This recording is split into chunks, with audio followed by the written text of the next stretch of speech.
Well, welcome to Focus Gaming News, and we're delighted to have with us once more Eman Pulis, the founder of SiGMA Gaming Festival. Eman, thank you for joining us again. How are you? Thank you for having me. I can't complain. It's Friday, and I'm looking forward to the weekend. Excellent. Looking forward to the weekend. I'm sure you must be looking forward to SiGMA Europe as well, going virtual in just a week away. How are things looking? What's the reaction been so far, and what can we expect from the virtual expo? Yeah, it is a bittersweet moment. I like to call a spade a spade. Usually this is the time where people start planning to travel to Malta, right? Q4 belongs to Malta and belongs to SiGMA to an extent. And usually I enjoy sitting or standing outside the expo, welcoming everyone with arms wide open. COVID-19 had other plans in mind, so we decided to still honor the date of November, and instead of a face-to-face expo, launch a virtual expo, which has over 100 exhibitors, has thousands of subscribers because they miss the date of SiGMA in Malta. And I'm looking forward to this show because of the feedback we have been getting for it.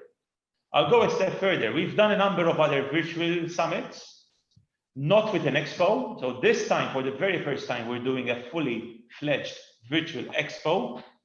And the feedback that we have received for this one by far exceeds the feedback of all the other shows combined, I must say. So extremely excited on that. People are excited about the expo format and the new dynamic of how this is going to work. Yeah, they're excited about the expo format. They're excited, I think, more so about, the dates. I think November has truly become synonymous with SiGMA. And I think there is a bit of a sense of nostalgia because people cannot come to Malta, because people cannot meet face to face. And especially now, know that the vaccine has come out, there's light at the end of the tunnel. So the mood out there is much better as well. So I'm looking forward to this. And the way that you have the expo set up, the dynamic for the event itself, is it going to sort of allow that kind of interaction? Obviously, not the same as meeting in person, face to face, but it's going to sort of promote that kind of interaction between attendees. Yeah, it's going to be a close version to the real thing, right? But we're going to have all our team. So we have a team of 50 people in the company. So they're all going to be there on standby, making sure they can introduce the right people to each other. So if they see an operator who's roaming the floor plan, they're going to chat him up, chat her up, and guide him towards the affiliates, guide him towards slots provider, guide him towards platform providers. So we're going to be there acting as mediators to facilitate as much business as possible. Okay, so it sounds like it's still going to be a good place to meet and to make new contacts as well. Yeah, absolutely. And are we still hoping for a physical event in February? Do you think you still have a? Well, look, hope is the last thing to die. The vaccine is there. There's light at the end of the tunnel, and unlike maybe other expos, good luck to them. I don't know how they're doing, but what I can tell you is that our show in Malta, lock, stock, and barrel, we're ready to go. We have thousands of people subscribed. The floor plan is sold out. Sponsors have decided to stick with us through the storm. So for us, it's not a matter of struggling to sell. For us, it's only a matter of finding the right time where people can fly in. So if it's not February, we're going to push it to March. If it's not March, we're going to push it to April. And then after April, we're going to just cancel it because then the next show in November is too close. So this is our plan of action, and you guys are getting a glimpse of it firsthand. So you're able to move quite quickly like that and make decisions at quite short notice.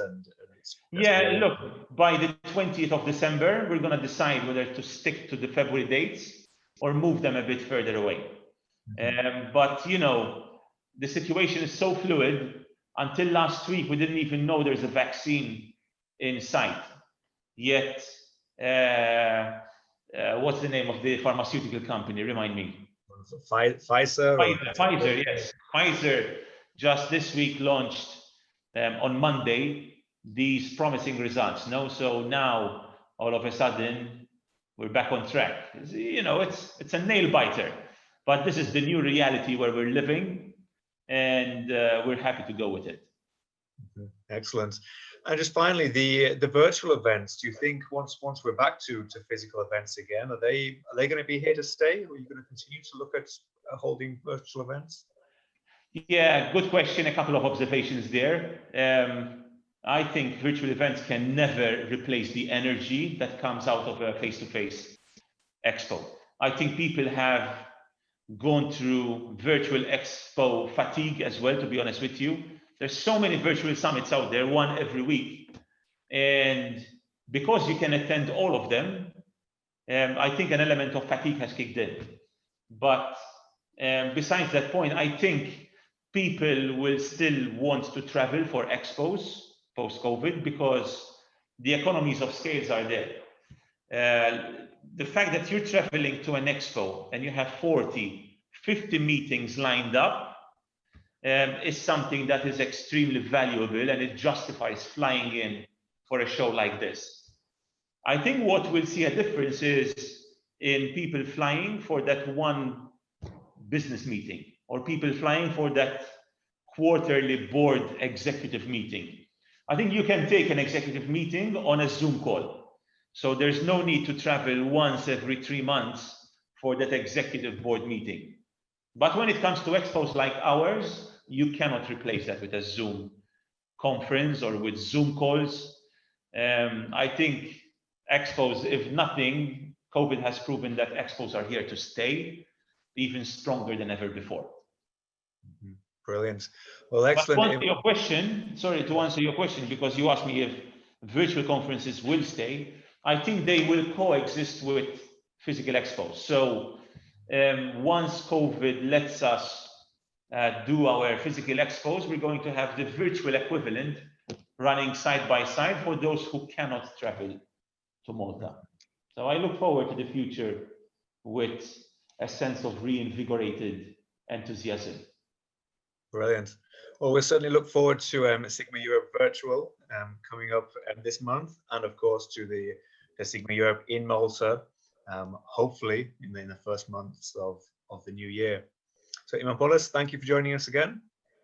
Thank you so much. My last appeal, those of you who want to be with us, you know the domain, it's sigma.world, and I look forward to meet you there.